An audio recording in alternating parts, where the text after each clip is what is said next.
after 10-15 minutes. Okay. Thank you, ma'am.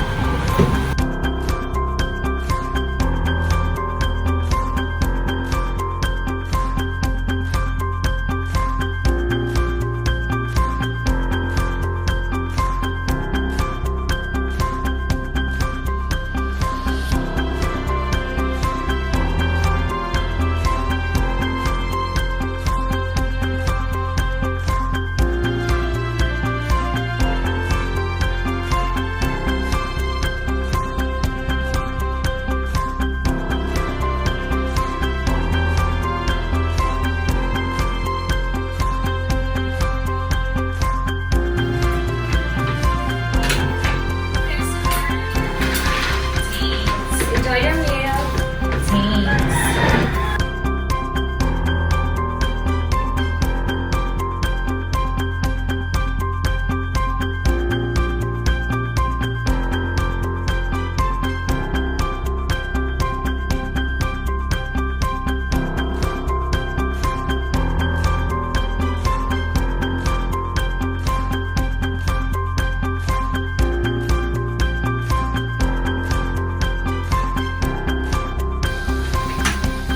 Does the taste of the food really like this?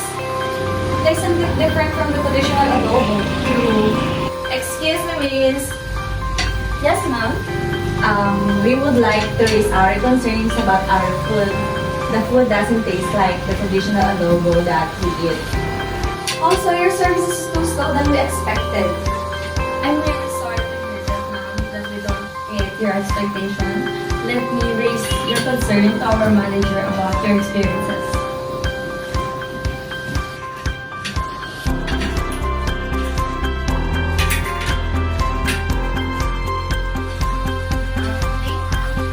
I am Kimar Plaza, the manager of this restaurant, and we're very sorry for the inconvenience.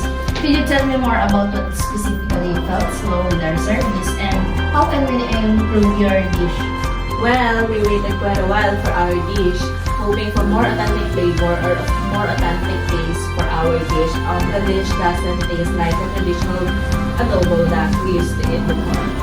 Okay, ma'am, I understand how important authenticity is when it comes to traditional foods. And we apologize for not meeting your expectation. And ma'am, let me assure you that we do value the authenticity of our foods, and we want to make this right for you. If you'd like, I will speak to our chef about adjusting your dish to what you're looking for. That would be great, thank you.